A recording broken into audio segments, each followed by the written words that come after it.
નમસ્કાર ગુજરાત। આજના તાજા સમાચારની અંદર ગુજરાતની જનતાઓને મોટી રાહત। બાળકોને વર્ષે 36,000 રૂપિયા, 200 રૂપિયાનો નવો સિક્કો જાહેર। બોરવેલ નાખવા 90% સબસિડી। જનધન ખાતું મોટા સમાચાર। ખેડૂતોનું બધું દેવું માફ। નવા જંત્રી મોટા સમાચાર। મુસાફરો માટે મોટો નિર્ણય। ખેડૂતો આ કામ પહેલાં બતાવજો। રેશન કાર્ડ ધારકોને મફત અનાજ નહીં મળે। પેટ્રોલ ડીઝલ થશે સસ્તું। આજના સૌથી મોટા ખેડૂત સમાચાર। ઘરે બેઠા લોન મેળવો। આટલી વસ્તુ મોંઘી થઈ છે। ખેડૂતોને વીજળી નહીં મળે। લોન માફ, ખેડૂતો નારાજ થયા છે। સરકાર આપશે ફ્રી ઇન્ટરનેટ। પેટ્રોલ પંપ ઉપર છેતરપિંડી થઈ રહી છે। સરકારે 253 કરોડ રૂપિયા મંજૂર કર્યા। ખેડૂતો નોંધણી પ્રક્રિયા શરૂ। અને આજના તાજા સોના ચાંદીના ભાવ। તો મિત્રો, દરેક માહિતી, દરેક સમાચાર જણાવું તે પહેલાં તમે અમારી ટોટલ માહિતી યુટ્યુબ ચેનલ પર નવા છો તો તમને ખાસ વિનંતી કે અમારી ટોટલ માહિતી યુટ્યુબ ચેનલને સબસ્ક્રાઈબ ન કરેલી હોય તો અત્યારે સબસ્ક્રાઈબ કરી લેજો, જેથી કરી મિત્રો દેશ, દુનિયા અને આજના તાજા સમાચાર તમને અમારી ટોટલ માહિતી યુટ્યુબ ચેનલ થકી દરરોજ મળતા રહે। તો મિત્રો, આજના તાજા સમાચારની શરૂઆત કરીએ તો ગુજરાતની જનતાને મોટી રાહત। ગુજરાત મંત્રી હર્ષ સંઘવીએ પોલીસ અધિકારીઓને એક મહત્વનો આદેશ કર્યો છે, જે મુજબ હવેથી પોલીસ અધિકારીઓ સામાન્ય નાગરિકોને ફરિયાદોને સાંભળશે। દર સોમવારે અને મંગળવારે ફરજિયાત નાગરિકોને પોલીસ અધિકારીઓ સાંભળશે। નાગરિકોના પ્રશ્નોનું સ્થાનિક સ્તરે જ નિકારણ કરવામાં આવશે અને એવી વ્યવસ્થા ગોઠવવામાં આવશે તેમજ તાત્કાલિક અસરથી અમલવારી પણ થશે। આ માટે રાજ્યના પોલીસને મહાનિર્દેશનની સૂચના આપવામાં આવી છે, જેથી કરી દરેક લોકોના પ્રશ્ન હવે પોલીસ છે એ તમારા સાંભળશે। તો મિત્રો, આ અંગે છે ગુજરાતના જે મંત્રી છે હર્ષ સંઘવી, જે હોમ મિનિસ્ટર કહેવાય છે, એમના દ્વારા આ એક સૌથી મોટો નિર્ણય લેવામાં આવ્યો છે। ત્યાર પછી મિત્રો સમાચારમાં આગળ વધીએ તો બાળકોને વર્ષે 36,000 રૂપિયાની સહાય મળે છે। ગુજરાત સરકાર અનાથ બાળકો માટે સઢ્ઢ કરેલી પાલક માતા પિતા અને પાલક પિતા યોજના છે એને હવે મહત્વનો ફેરફાર કર્યો છે। તેમજ આ યોજના હેઠળ હાલમાં વિધવા માતા જો પુનઃલગ્ન કરે અને બાળકો કોઈ સગા સંબંધીને ત્યાં ઉછેરે તેવી સ્થિતિમાં સામાજિક ન્યાય રાખવાના કિસ્સામાં સગા સંબંધીને ત્યાં રહેતા 18 વર્ષ સુધીના બાળકને મહિને ₹10,000 રૂપિયા સુધીની વાર્ષિક આવક છે એ મળશે અને મહિને 1,000 રૂપિયાની છે એ આ અધિકારી વિભાગ દ્વારા છે એ દર મહિને 3,000 રૂપિયા સુધીની સહાય, આમ કુલ મળી અને છે એ સરકાર દ્વારા તમને સહાય આપવામાં આવશે। એટલે કે બાળકોના જે પાલક માતા પિતા અથવા તો પાલક પિતા માતાની જે યોજના છે એ અંતર્ગત હવે ફેરફાર કરી દેવામાં આવ્યો છે। જો કોઈ અનાથ બાળકને ત્યાં કોઈ એમના સગા સંબંધી ઉછેરે, એમને મોટા કરે, 18 વર્ષથી નીચેના બાળક હોય તેની વાત કરવામાં આવે છે મિત્રો, તો એમને દર મહિને 1,000 રૂપિયા આપવામાં આવે છે અને દર અધિકારી વિભાગ દ્વારા જે છે એ હવે એને 3,000 રૂપિયાની સહાય આપવામાં આવશે। એટલે કે વર્ષે 36,000 રૂપિયાની સહાય છે એ તે વાલીને મળશે। તેવી જ રીતે હવે વિધુર પિતાના પુનઃલગ્ન અને તેમના સંતાનો સગા સંબંધીને ત્યાં રહેતા હોય તેવા કિસ્સામાં પણ આ સહાય મંજૂર કરવાનો નિર્ણય થયો છે। હાલમાં આ યોજના હેઠળ સંપૂર્ણતઃ અનાથ માતા પિતા કે આવાસના જે અવસાનથી છાત્રછાયા ગુમાવનાર જે 19,170 બાળકો છે એમને દર મહિને ₹3,000ની સહાય ચૂકવવામાં આવે છે। ત્યાર પછી મિત્રો સમાચારમાં આગળ વધીએ તો 200 રૂપિયાનો સિક્કો જાહેર કરવામાં આવશે। મિત્રો, વડતાલમાં દ્વિશતાબ્દી મહોત્સવ ઉજવાઈ રહ્યો છે, જેમાં કેન્દ્ર સરકારના સહયોગથી વડતાલ મંદિરની પ્રતિષ્ઠાના 200 વર્ષ નિમિત્તે શુદ્ધ ચાંદીના 200 રૂપિયાના સિક્કાનો છે એ પણ લોકાર્પણ કરવામાં આવશે, એટલે કે લોન્ચ કરવામાં આવશે। આજે સભા મંડપમાં આચાર્ય રાજેશ પ્રસાદજી, સંતો અને રાજકીય નેતાઓ તથા આગેવાનો દ્વારા આ સિક્કાની જાહેરાત કરવામાં આવી છે। ત્યાર પછી મિત્રો સમાચારમાં આગળ વધીએ તો બોરવેલ નખાવા ઉપર 90% સબસિડી મળશે। સુરતમાં કેન્દ્રીય મંત્રી CR પાટીલે મોટી જાહેરાત કરી છે। આ જાહેરાત બાદ ખેડૂતોને ખૂબ મોટો ફાયદો થવા જઈ રહ્યો છે। ખેડૂતોને તેમના બંધ થયેલા બોરવેલ શરૂ કરવા માટે 90% જેટલી સહાય આપવામાં આવશે અને CR પાટીલે એ પણ કહ્યું છે કે રાજ્યમાં પ્રથમ તબક્કામાં 24,000 જેટલા બોરવેલ નાખવાનો સંકલ્પ છે એ કરવામાં આવ્યો છે। એટલે આ પ્રકારનો છે એક સંકલ્પ લેવામાં આવ્યો છે। CR પાટીલે કહ્યું છે કે જ્યાં વધારે પાણી ભરાય છે ત્યાં બોરવેલ બનાવવાથી ઘણા ફાયદા થવાના છે। તો આ પ્રમાણે છે એ હવે બોરવેલ નખાવા ઉપર પણ 90% સબસિડી છે એ ગવર્મેન્ટ દ્વારા આપવામાં આવશે। પરંતુ આ સબસિડી મેળવવા માટે તમારે ઘણી પ્રોસેસ કરવી પડશે અને ઘણા ડોક્યુમેન્ટ દેવા પડશે અને તમારે પરમિશન પણ લેવી પડશે. તો આ દરેક અંગે તમારે વધારે સમાચાર જોતા હોય તો નીચે કમેન્ટ કરી અને જણાવી દેજો. ત્યાર પછી મિત્રો સમાચારમાં આગળ વધીએ તો જનધન ખાતું મોટા સમાચાર આવી ગયા છે. નાણાકીય સેવાઓના સચિવ એમ નાગારજુએ સોમવારે બેંકોને જનધન ખાતાઓ માટે નવી KYC પ્રક્રિયા અપનાવવાનું કહ્યું છે. જે અપડેટ થવાના છે. પ્રધાનમંત્રી જનધન યોજના એટલે કે PMJDY 2014માં શરૂ કરવામાં આવી હતી. ઓગસ્ટ 2014થી ડિસેમ્બર 2014ના સમયગાળા દરમિયાન લગભગ 10.5 એટલે કે 10.5 કરોડ જેટલા જનધન ખાતા ખોલવામાં આવ્યા હતા. હવે આ ખાતાઓને 10 વર્ષ પછી ફરીથી KYC કરાવવું પડશે. એટલે કે સરકાર દ્વારા છે એ હવે જનધન ખાતા અંતર્ગત eKYC અથવા તો KYC છે એ કમ્પલસરી કરી દીધું છે. તમારું પણ જનધન ખાતું છે તો તમે KYC તાત્કાલિક કરાવી લેજો, કારણ કે 10 વર્ષ બાદ કોઈ પણ બેંક એકાઉન્ટમાં છે એ KYC કમ્પલસરી કરાવવું પડતું હોય. તો જનધન ખાતાના પણ હવે 10 વર્ષ છે પૂર્ણ થવા જઈ રહ્યા છે. તો હવે તમારે છે જનધન ખાતા અંતર્ગત eKYC અથવા તો KYC તાત્કાલિક ધોરણે કરાવવું પડશે. નહીં તો તમે મિત્રો પૈસાની લેવડ દેવડ કે પછી બેંકમાંથી પૈસા ઉપાડી શકશો નહીં. ત્યાર પછી મિત્રો સમાચારમાં આગળ વધીએ તો ખેડૂતો બધું દેવું માફ. સમાચાર મળી રહ્યા છે કે ખેડૂતોનું બધું દેવું માફ થવું જોઈએ. મિત્રો મહારાષ્ટ્રના ચૂંટણી ધંધેરાના સંકલ્પ પત્રમાં ભાજપ દ્વારા જો ભાજપની સરકાર બનશે તો બહેનોને દર મહિને 2100 રૂપિયા આપવાની જાહેરાત થઈ છે. ખેડૂતોના દેવામાફી માટે પણ જાહેરાત કરવામાં આવી છે. હાલ ભાજપ સરકાર મહારાષ્ટ્રમાં દર મહિને બહેનોને 1500 રૂપિયા ચૂકવવી રહી છે. તો આ 1500 રૂપિયામાં 600 રૂપિયાનો ઉમેરો કરી બહેનોને દર મહિને 2100 રૂપિયા છે એ ચૂકવવાનો વાયદો કર્યો છે. મધ્યપ્રદેશમાં પણ ભાજપ સરકાર દર મહિને બહેનોને 1250 રૂપિયા ચૂકવી રહી છે. ઘરના ઘંટી માટે બહાર નાને લોટ, બહાર નાના રાજ્યોને ગોળ અને ગુજરાતને ખોળ. આ પ્રકારે છે એ જે વિરોધ પ્રદર્શન થઈ રહ્યો છે. પરંતુ મિત્રો તમારું શું કહેવું છે કે જેમ મહારાષ્ટ્ર, તમિલનાડુ કે પછી તેલંગાણા આ બીજા અન્ય રાજ્યો છે એમાં ખેડૂતોનું દેવું માફ, લોન માફ થઈ રહી છે, તો એ ખરેખર ગુજરાતમાં થવું જોઈએ કે નહીં? કારણ કે ગુજરાતની અંદર છે એ ભાજપ સરકાર દ્વારા છે ઘણી બધી વાયદા કરવામાં આવે છે. તો વાયદા પૂરા થાય છે કે નહીં એ તમારું શું કહેવું એ નીચે કમેન્ટમાં ખાસ કરીને જણાવજો. ત્યાર પછી મિત્રો સમાચારમાં આગળ વધીએ તો નવા જંત્રી મોટો સમાચાર આવી ગયો છે. રાજ્યમાં નવી જંત્રીને લઈને મહેસૂલ વિભાગના અધિક મુખ્ય સચિવ જયંતિ રવિનું નિવેદન સામે આવ્યું હતું. જેમાં તેઓએ જણાવ્યું હતું કે બિન ખેડૂત ખાતેદાર જમીન ખરીદી બાબતે કમિટી બનવાની છે. કમિટી સરકારને પોતાના પ્રતિભાવ આપશે, જેના આધારે રાજ્ય સરકાર તબક્કાવાર પોતાનો નિર્ણય કરશે. મહેસૂલ વિભાગ દ્વારા 36 પ્રકારની વિવિધ સુવિધાઓ આપવામાં આવે છે. જે લીધા બાદ આ તમામ સુવિધાઓને લઈ કોઈ પરેશાની સર્જાય તો કોઈ પ્રશ્ન થયા હોય તેને લઈને કમિટી બનાવવામાં આવી રહી છે. તો આ પ્રમાણે છે હવે રાજ્યમાં છે એ જંત્રીને લઈને મહેસૂલ વિભાગ દ્વારા એક નવો નિર્ણય લેવામાં આવશે, જેની સમીક્ષા કરવામાં આવશે, કમિટી બનાવવામાં આવશે. ત્યારબાદ સરકારને છે એ પ્રતિભાવ આપશે. ત્યાર પછી મિત્રો સમાચારમાં આગળ વધીએ તો મુસાફરો માટે મોટો નિર્ણય લેવામાં આવ્યો છે. માર્ગ પરિવહન અને ધોરીમાર્ગ મંત્રાલયે નેશનલ હાઈવે પર ચલાવતા ડ્રાઈવરો અને મુસાફરોને સુવિધા માટે હમસફર નીતિ શરૂ કરી છે, જેથી લોકોને સ્વચ્છ શૌચાલય, બેબી કેર રૂમ અને વ્હીલચેર જેવી સુવિધાઓ મળી રહે. દરેક રેસ્ટોરન્ટ અને હોટલના પ્રવેશદ્વાર પર ડિજિટલ પબ્લિક ફીડબેક સિસ્ટમ લગાવવાના નિર્દેશ આપવામાં આવ્યા છે. આ સિસ્ટમને કારણે રાજ્યમાર્ગના યાત્રા એપ સાથે છે એ જોડવામાં આવશે અને એના ઉપર NHAI દ્વારા નજર રાખવામાં આવશે. આ નિયમ ફક્ત ખાણીપીણી પૂરી પાડતા સ્થળોએ જ નહીં, બલકે પેટ્રોલ પંપને પણ લાગુ પડશે.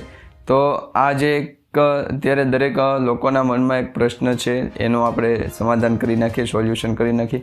મિત્રો, જ્યારે પણ તમે ટૂર ઉપર કે પછી પ્રવાસ માટે કે કોઈ પણ જગ્યાએ જાઓ છો, હાઈવે માર્ગ તરફથી જતા હોય તો તમને હાઈવેની નજીક પેટ્રોલ પંપ છે દેખાતા હોય, પરંતુ ઘણી વખત પેટ્રોલ પંપ ઉપર એવું થતું હોય કે પેટ્રોલ પંપમાં સ્વચ્છ ટોયલેટ ના હોય, ચોખ્ખું પીવાનું પાણી ના હોય, કે પછી તમારા નજીકના આજુબાજુના જે પણ ક્ષેત્રમાં પેટ્રોલ પંપ લાગુ પડતા હોય ત્યાં તમને ફ્રીમાં જે તમારા 4 વ્હીલ કે 2 વ્હીલમાં જો ટાયરમાં હવા ઓછી થઈ ગઈ હોય તો એ માટેના પંપ પણ ના હોય, તો આ અંગે છે તમે ફરિયાદ નોંધાવી શકો છો.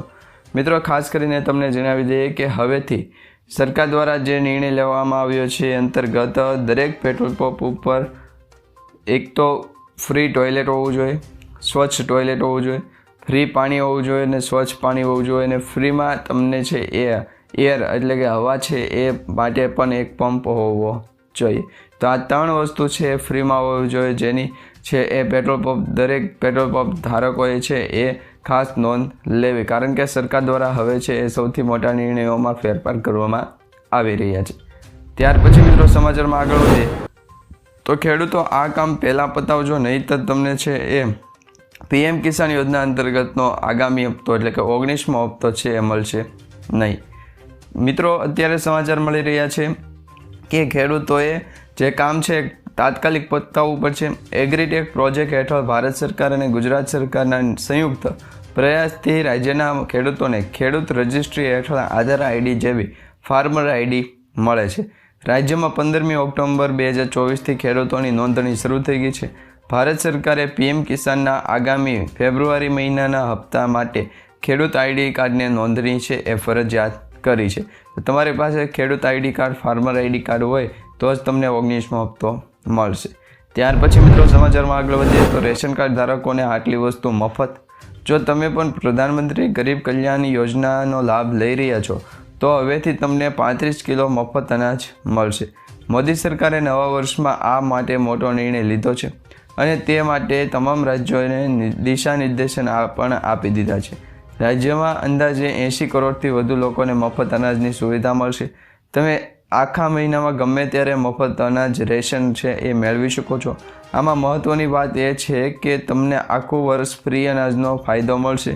આવા તમને જણાવીએ કે કોને કોને મહિને 35 કિલો અનાજ છે એ મફત મળશે. તો મિત્રો, સરકાર તરફથી મળેલી માહિતી અનુસાર NFSA અંતર્ગત પ્રાથમિકતાવાળા પરિવારોને જ પ્રતિ વ્યક્તિને અને પ્રતિ મહિનો છે એ ફ્રી અનાજ લાભ મળશે. સરકાર દ્વારા જાણકારી અપાઈ છે કે લાભાર્થીને 5 કિલો મફત અનાજ મળશે.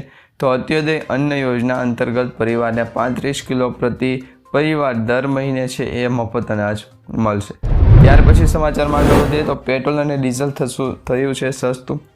આંતરરાષ્ટ્રીય બજારમાં ક્રૂડ ઓઇલની કિંમતોમાં ભારે ઉતાર ચઢાવ જોવા મળ્યો છે. મિત્રો, હાલમાં જ જે ક્રૂડ ઓઇલની કિંમત સામે આવી રહી છે એમાં પ્રતિ બેરલે $70 આસપાસ હતી, પરંતુ મધ્ય પૂર્વમાં ચાલી રહેલા યુદ્ધને કારણે ક્રૂડ ઓઇલમાં ભારે ઉતાર ચઢાવ જોવા મળે છે. જોકે હજી ક્રૂડ પહેલાંની તુલનાએ સસ્તું છે, તેથી જ દેશમાં પણ પેટ્રોલ ડીઝલની કિંમતો ઘટાડવાની માંગ થઈ રહી છે. આ સાથે જ આંતરરાષ્ટ્રીય બજારમાં ક્રૂડ ઓઇલના ભાવમાં જે ઘટાડો આવ્યો છે તેના આધારે ઘરેલું બજારમાં પેટ્રોલ ડીઝલના ભાવ 2 થી 3 રૂપિયા પ્રતિ લીટર ઘટાડવાની સંભાવના રહેલી છે, એવું રેટિંગ એજન્સી ઇકારાએ પણ સામે નોંધમાં કહ્યું છે. ત્યાર પછી સમાચારમાં આગળ વધીએ તો આજના સૌથી મોટા ખેડૂત સમાચાર. મિત્રો, અમરેલી જિલ્લાના મોટાભાગના ખેડૂતો દ્વારા કપાસ, મગફળી, સોયાબીન, ઘઉં, ચણા તેમજ કાળા અને સફેદ તલનું વાવેતર કરવામાં આવે છે. સાવરકુંડલા માર્કેટિંગ યાર્ડમાં પણ મગફળીના 1300 રૂપિયા ભાવ રહ્યો છે. સાવરકુંડલા માર્કેટિંગ યાર્ડમાં કપાસનો ભાવ પણ 1351 રૂપિયાથી 1541 રૂપિયા સુધી નોંધાઈ રહ્યો છે. આજે કપાસની 700 મણની જે આવક છે એમાં પણ નોંધાઈ રહેલી છે આવક, જેમાં સાવરકુંડલા માર્કેટિંગ યાર્ડમાં ચણાની જંસનીની હરાજી કરવામાં આવી હતી. ચણાનો ભાવ 1060 રૂપિયાથી લઈ 1152 રૂપિયા પ્રતિ મણ છે એ બોલાઈ રહ્યો છે.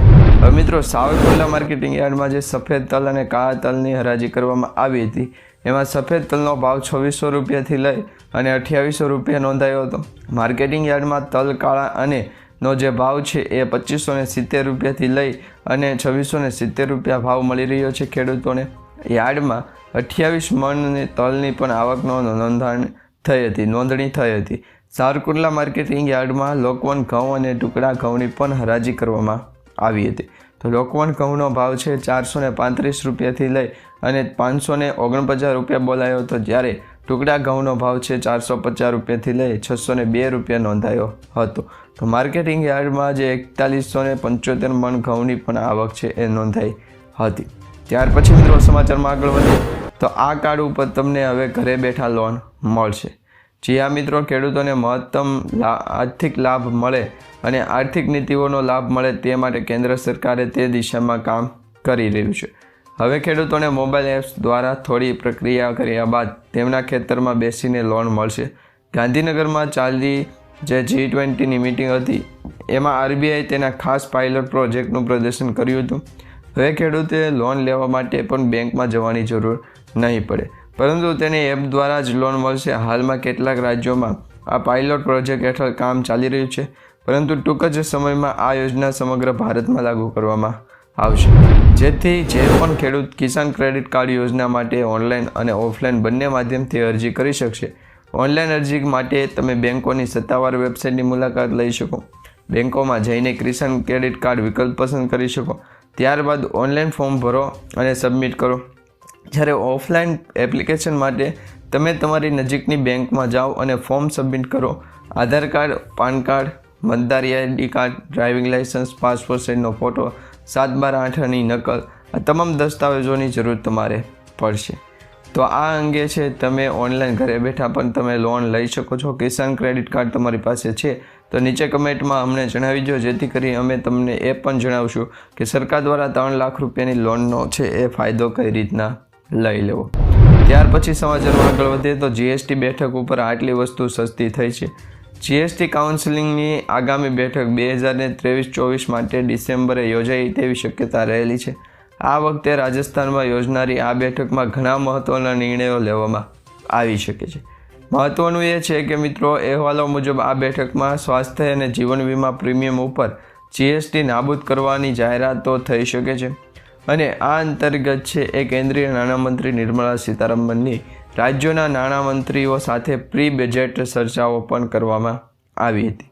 ત્યાર પછી સમાચારમાં આગળ વધીએ તો ગુજરાતના ખેડૂતો માટે ખુશખબર આવી ગઈ છે. રાજ્યભરના 70 લાખથી પણ વધુ કિસાનોને આ માટે રજીસ્ટ્રેશન કરાવવું પડશે. મુખ્યમંત્રીએ આ પ્રસંગે જણાવ્યું કે વડાપ્રધાન નરેન્દ્ર મોદીએ મોટી હંમેશાઓ છે એ ખેડૂતોને પડખે ઊભા રહ્યા છે. જગતના તાતને સમૃદ્ધ કરતી અનેક કૃષિ કલ્યાણકારી યોજનાઓ તેમણે શરૂ કરાવી છે. તેમણે એ પણ કહ્યું છે કે વડાપ્રધાને કહે છે કે ખેડૂતોને પૂરતું પાણી, વીજળી, ખાતર અને પાકનો ભાવ મળી રહે તે માટે ખેડૂતો બાવડાના બળે જગત આંખની ભૂખ છે એમ ભાંગી શકે છે. ત્યાર પછી સમાચારમાં આગળ વધે તો મહારાષ્ટ્રના ચૂંટણી ઢંઢેરાથી ખેડૂતો નારાજ થયા છે. મહારાષ્ટ્રમાં વિધાનસભાની ચૂંટણીને પગલે ભાજપે ચૂંટણી ઢંઢેરો જાહેર કર્યો છે, જેને લઈને ગુજરાતના ખેડૂતો રોષે ભરાયા છે. ભાજપે મહારાષ્ટ્ર ખેડૂતોનું દેવું માફ વચન આપ્યું છે. ભાજપના આ વચનને ખેડૂતોએ રોષે ભરાયા છે, કારણ કે આ વખતે વરસાદથી વ્યાપક પ્રમાણમાં નુકસાન થયું. ખેડૂતોના મોઢામાંથી જાણે કોળિયો છીનવાઈ ગયો હોય તેવું લાગી રહ્યું છે. આ જોતાં ગુજરાતના ખેડૂતો સવાલ કરી રહ્યા છે કે મહારાષ્ટ્રમાં ખેડૂતોનું દેવા માફીનું વચન આપી શકાય તો ગુજરાતમાં ખેડૂતોના ધિરાણ માફ કરવામાં કેમ રસ દાખવતી નથી. ત્યાર પછી મિત્રો સમાચારમાં આગળ વધીએ તો સરકાર આપશે ફ્રી ઇન્ટરનેટ સેવાઓ. દેશભરમાં સુવિધાઓ છે એ માટે ઇન્ટરનેટ જોડાણ છે એ થવા જઈ રહ્યું છે. ફ્રી ઇન્ટરનેટ બિલ ઉપર વિચારણાને કારણે સરકારે મંજૂરી આપી. આ બિલમાં દેશના પછાત અને ગરીબ વર્ગના લોકોને મફત ઇન્ટરનેટ આપવાની યોજના બનાવવામાં આવી. તેનો ઉદ્દેશ્ય છે કે દેશના ગરીબો ડિજિટલ ઇન્ડિયાથી દૂર ન રહે, જેમાં સરકાર દ્વારા કોઈપણ ચાર્જ વિના ઇન્ટરનેટ મફત આપવામાં આવશે. ફ્રી ઇન્ટરનેટ બિલ ગયા વર્ષે ડિસેમ્બરમાં રાજ્યભરમાં રજૂ કરવામાં આવ્યું હતું. રાજ્યસભામાં રજૂ થયું હતું, જેમાં રાષ્ટ્રપતિએ ગૃહને આ બિલ પસાર કરવાની ભલામણ કરી અને આ બિલનું નામ રાઇટ ટુ ફ્રી ઇન્ટરનેટ રાખવામાં આવશે. ત્યાર પછી મિત્રો સમાચારમાં આગળ વધીએ તો પેટ્રોલ પંપ ઉપર છેતરપિંડીથી સાવધાન થઈ જજો, કારણ કે આજકાલ લગભગ દરેક વ્યક્તિના ઘરે 2 વ્હીલર કે 4 વ્હીલર હોય છે. જો તમે પણ તમારી કાર અથવા બાઇકમાં પેટ્રોલ અને ડીઝલ ભરવા માંગો છો અને પેટ્રોલ પંપ ઉપર જાઓ છો તો તમારા સાવચેત રહેવાની જરૂર છે. તમે આ એટલા માટે છે એ જણાવવામાં આવી રહ્યું છે કે પેટ્રોલ પંપ પર ઓછું તેલ ભરવાની ઘણી ફરિયાદો છે. બધા જાણે છે કે તેલ ભરતી વખતે, પેટ્રોલ ભરતી વખતે મીટરમાં 0 ચેક કરવું જરૂરી છે, પરંતુ આ સિવાય પણ પેટ્રોલ પંપ અનેક પ્રકારની છેતરપિંડી થાય છે. ત્યાર પછી મિત્રો સમાચારમાં આગળ વધીએ તો ખેડૂતોની નોંધણી પ્રક્રિયા શરૂ છે. ભારત અને ગુજરાત સરકારના સંયુક્ત પ્રયાસ થકી રાજ્યમાં ખેડૂતો માટે એક મહત્વપૂર્ણ પહેલ તરીકે ખેડૂત નોંધણી પ્રક્રિયા શરૂ કરવામાં આવી છે. જે આ સિસ્ટમ હેઠળ દરેક ખેડૂત માટે 11 અંકોની એક યુનિક ફાર્મર ID કાર્ડ છે બનાવવામાં આવી રહ્યું છે. આ અંતર્ગત તમે છે ઘરે બેઠા પણ ઓનલાઈન અરજી કરી શકો.